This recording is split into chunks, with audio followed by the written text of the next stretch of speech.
The wind sang like a mourning woman that night, its voice rising and falling over the endless white plains. Snowflakes hissed against the cabin walls, whispering secrets in a language only the lonely seemed to understand. Eliza McKenna pressed her palm to the frosted windowpane, peering out into the storm's blind fury. Beyond the thin glass, there was nothing but shifting gray and the faint outline of the cottonwoods bending beneath their burden of ice. It was a night to bar doors and bank fires, a night when even the wolves kept to their dens. Yet something in the wind caught her ear. A sound too fragile to belong in such a world. She stilled. It came again, thin and broken. A cry. Not the low howl of coyotes or the screech of an owl, but high-pitched, raw, human. A baby's cry, carried in tatters on the gale. Eliza's breath trembled in her throat. She pressed her hands harder to the glass, as if the storm would part and show her something, anything. But there was only the swirling white. She turned from the window. The fire cracked behind her, throwing long, lonely shadows across the small room. She should ignore it, she told herself. It was probably the wind playing tricks, or worse, bait. She'd heard enough stories to know the Comanche sometimes used cries to lure settlers from their cabins. But what if it wasn't a trick? Her fingers hovered over her coat on its peg. She thought of her husband's rifle, thought of the tiny grave out back under the cottonwood where she'd buried her child 2 winters ago. A sharp pain cut through her chest like a blade turned in an old wound. She grabbed the coat. The door screeched as she forced it open, a rush of cold air slamming into her like a wall. For a moment she hesitated on the threshold. Then she stepped into the snow. The wind clawed at her face, stole the breath from her lips. She pulled her scarf higher and plunged forward, boots crunching into drifts that came up to her knees. The cry came again. Louder now. Desperate. She followed. Each step was a battle. Snow stung her eyes, blinded her. She stumbled against a hidden root, caught herself on a branch. Her lungs burned. Then she saw it. At the base of a bent pine tree, a small dark shape half buried in snow. Eliza fell to her knees, clawing through the drift with bare hands. The shape shifted and a weak, hoarse wail broke the night's hold. A baby. Its tiny face was blue with cold, lips cracked and quivering. A deerskin wrap barely shielded its frail body from the storm. "Oh God," she whispered, tears already freezing on her lashes. She pressed the child to her chest, wrapping her coat tightly around them both. The baby's skin was icy. Too cold. Too still. "Stay with me," she murmured, her voice fierce now, cutting through the howl of the wind. "Do you hear me? You stay." She rose, legs trembling, and turned back toward the cabin. The trek felt endless. The weight in her arms was feather-light yet unbearably heavy, as if she carried not just this child but every memory she'd buried deep. The little fingers curled weakly around a button on her coat. By the time she stumbled back through the door, her hands were numb, her coat soaked. She kicked the door shut with her heel and dropped to her knees before the fire. She unwrapped the baby slowly, praying for some sign of life. The child gave a small, wet cough. "Yes," she breathed, rocking back on her heels. "That's it. Breathe for me." She stripped off her coat, then her wool shawl, and laid the baby near the fire on a folded blanket. She rubbed its tiny arms and legs, willing warmth back into the frail body. "Little one," she whispered, a tremor in her voice. "Don't you leave me too." The baby's eyelids fluttered. A broken sob escaped her lips. She worked quickly, heating water, soaking cloths to warm the child's skin without burning it. She found an old glass bottle, filled it with milk thinned with water, and tried to coax a few drops into the tiny mouth. At last, the child latched weakly. A thread of life pulling taut between them. Eliza sank back, clutching the baby against her breast.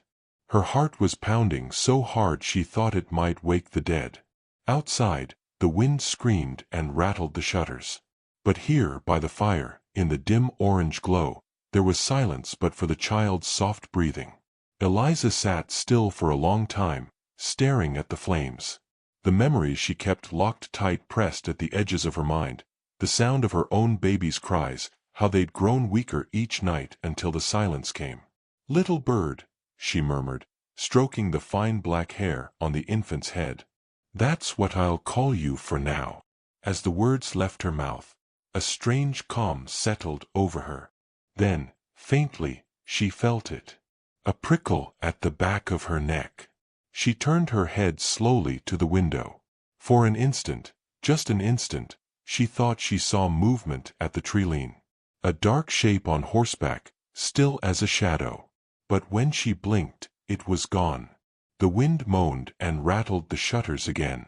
Eliza drew the baby closer, her fingers tightening protectively. She whispered to the sleeping child as if making a promise. "You're safe now. With me." The fire crackled. The storm raged on. And somewhere beyond the pale curtain of snow, unseen eyes were watching. The storm passed in the night, leaving the world wrapped in a brittle silence. When Eliza stepped out the next morning, the air burned her lungs, so sharp and cold it felt like breathing shards of glass. The snowdrifts glittered in the pale sun like a field of diamonds, untouched and perfect. It was the kind of morning that dared you to move too loudly, as if the earth itself was holding its breath. She tightened her shawl and cast her eyes over the treeline. Nothing stirred.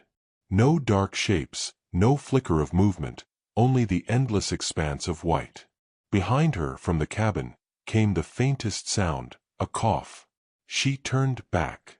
Inside, the baby lay swaddled in a quilt on the floor near the fire, the tiniest bloom of color returning to her cheeks. Her lips parted as she let out another small cry, soft, hoarse, but alive. Eliza knelt, brushing her fingers across the downy hair on the child's head. The strands felt impossibly fine, like the silk of milkweed. "You're a fighter," she whispered. "You made it through the night." The child blinked at her, unfocused eyes glinting in the firelight. Eliza's heart clenched in a strange, unfamiliar way. She had thought it would hurt to look at a child again, to feel the weight of what she'd lost 2 winters ago. But there was no pain here, not yet. Only a fragile tether stretching between them, delicate as a spider's thread. She fed the baby in slow sips, humming a tune she didn't realize she remembered until it floated out of her. A lullaby her mother used to sing, from a time when winters felt less lonely. The day passed in stillness. Eliza kept the fire high and the baby close. She melted snow in a pot for water, ground cornmeal for a thin porridge, and tucked the little one against her chest as she worked.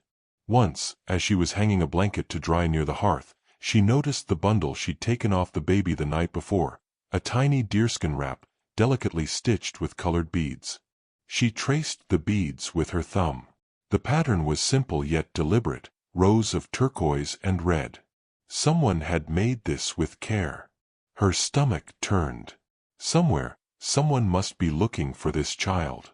That evening, as she carried in an armful of firewood, she paused on the threshold. There, just beyond the yard, were prints in the snow.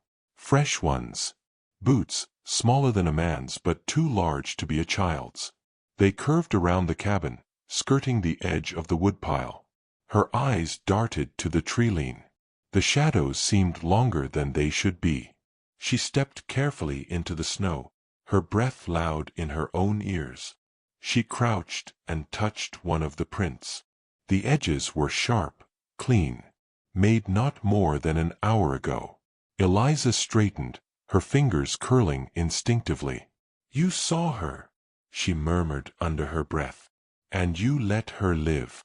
She didn't know if she was speaking to herself, or to whoever might still be watching. That night she barred the door and set the rifle across her knees as she sat by the fire. The baby slept, tiny chest rising and falling in a rhythm so light it frightened her. Eliza couldn't stop thinking about the prints. About the stories the men in town used to tell over whiskey, stories of Comanche scouts who moved like ghosts, who could slit a man's throat before he even reached for his gun. But she also remembered the beads, the care in those stitches, the tiny hand that gripped her finger as if clinging to life itself. Eliza pressed a hand over her eyes. "They'll come," she whispered to the silence. "They'll come for her." 3 days passed. The child grew stronger, her cries louder and more insistent. She was hungry often and would not sleep unless nestled against Eliza's heart. "Little bird," Eliza whispered one night as she rocked her gently, "you'll never remember this, will you? You won't remember the snow, or the cold, or me." The baby let out a soft sigh, her tiny fist tightening around a lock of Eliza's hair. For the first time in months, Eliza felt the hollow ache in her chest begin to soften. It was near dusk when she saw them. 2 riders on the ridge above the cabin.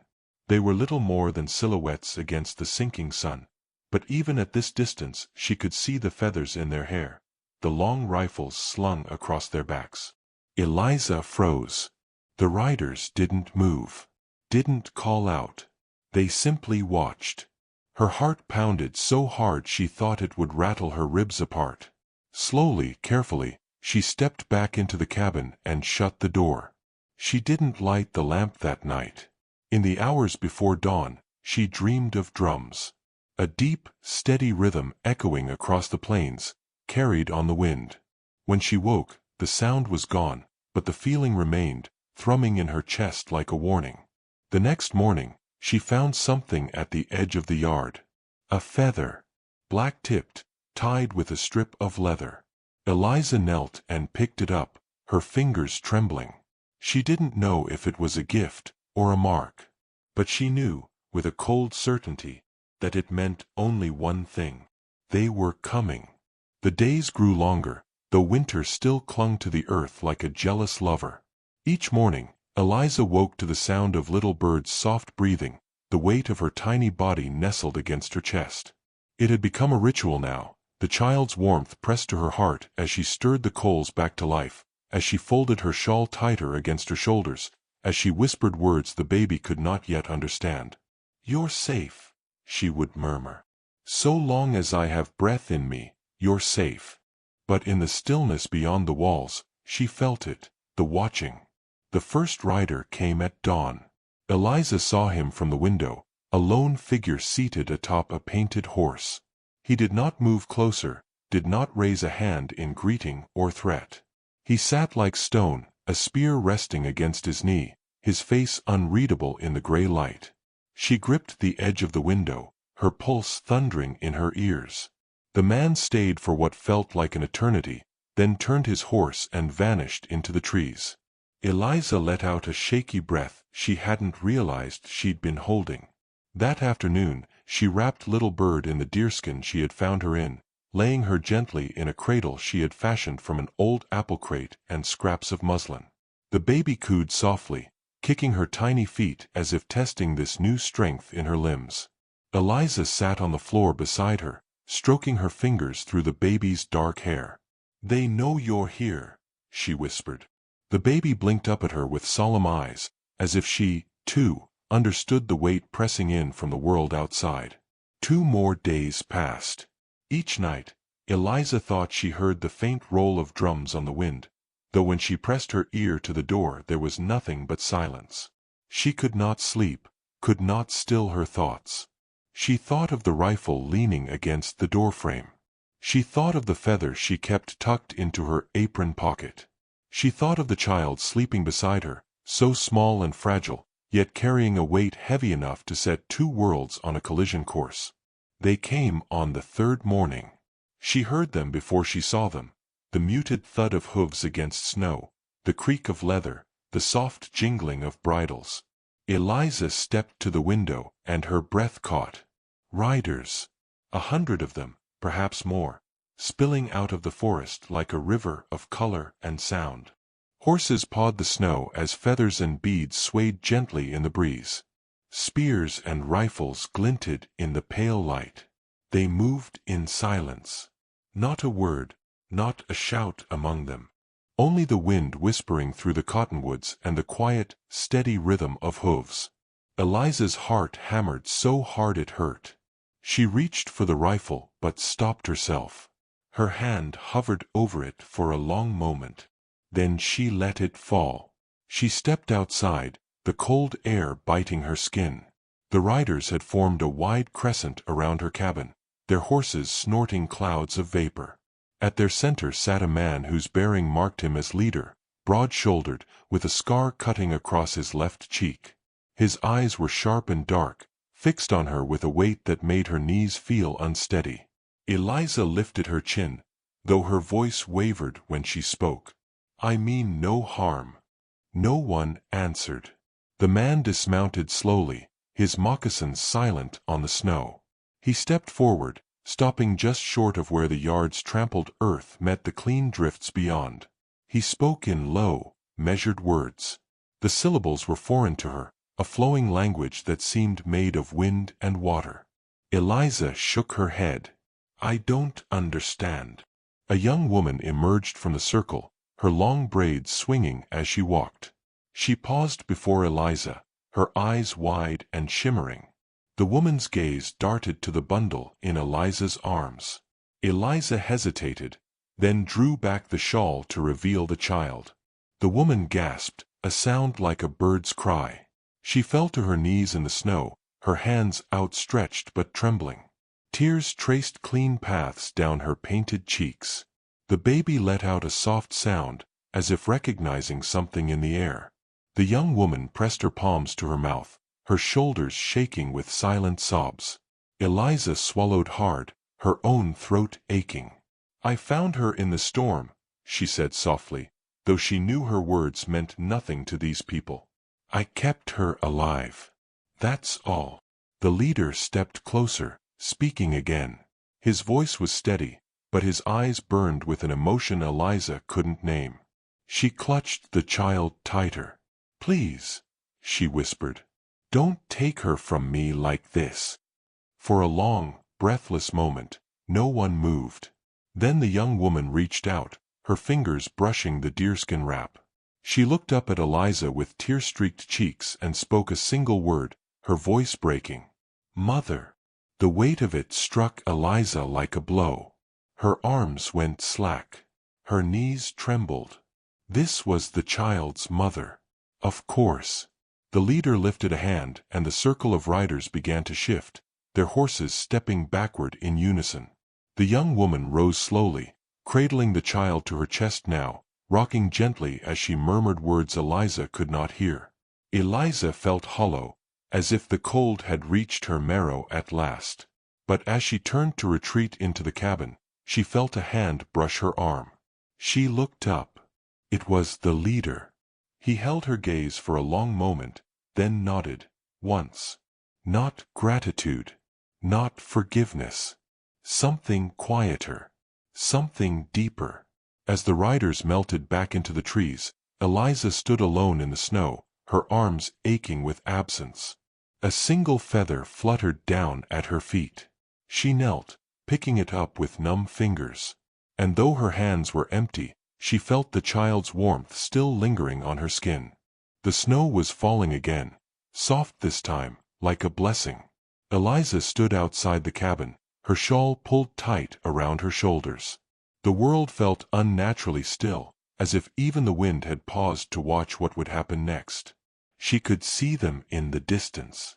Shapes emerging from the trees like memories made flesh. The riders were fewer this time, perhaps 20, but they carried the same gravity as the 100 who had come before. At their center rode the scarred leader, his face as unreadable as the snow clouds above. Beside him, the young mother cradled the infant, her arms wrapped so tenderly it made Eliza's chest ache. Little bird. The child's name echoed in her mind like a whisper, like a prayer she couldn't let go of. They dismounted at the edge of the yard, their movements quiet and deliberate. Eliza's hands twitched against her skirt. She had no rifle this time, no barrier between herself and them. Only the brittle strength of her spine and the hollow ache in her arms where the baby had been. The leader stepped forward. His boots left deep prints in the snow, each one deliberate, as though he was carving a path between two worlds. He spoke in measured tones. The words meant nothing to her, but their weight settled over her skin like the cold. Then the young mother translated in a voice so soft it barely carried. "They have spoken. You gave life to what was dying. For this, they will not take yours." Eliza exhaled shakily. She hadn't realized until then that she'd been holding her breath for days. "I didn't save her for mercy," she said, her voice rough from disuse. "I saved her because no one else was there." The young woman's eyes glistened. "I know." A circle began to form in the snow. The riders moved with quiet ritual, stepping until they encircled Eliza and the two women. The leader spoke again, his hand sweeping gently toward the child. This time, the mother's translation faltered slightly, as though she were weighing the words carefully. "They say balance must be kept. You are not one of us. But if you wish, you may come, walk with us for a season. Learn our ways. Prove your heart." Eliza's breath clouded in the cold as she looked down at her hands. She thought of the little grave beneath the cottonwood, buried deep beneath the snow. She thought of her husband's voice, fading now in memory. She thought of little bird's small fingers clutching her coat, her fragile heartbeat pulsing like a moth's wings. What else did she have here but silence? She lifted her eyes to the leaders, then to the mothers. "I don't know your language," she said softly. "I don't know your ways.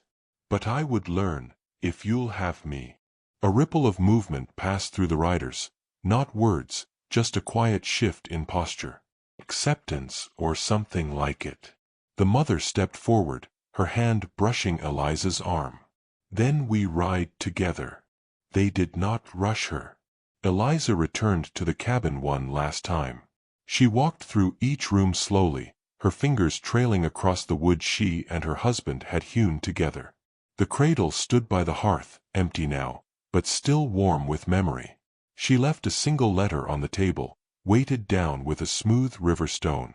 "If any soul finds this place," she wrote, "know that I am not lost. I have chosen another road." When she emerged, the snow had deepened. The riders waited in patient silence. The young mother extended a hand. Eliza took it, and for the first time in years, she felt the crack in her chest begin to close. The procession moved slowly across the white plain, their figures growing smaller against the horizon. Behind them, the cabin stood alone, its windows dark, the smoke from its chimney fading into the pale sky. If this story touched you, subscribe or share where you're watching from. These stories matter.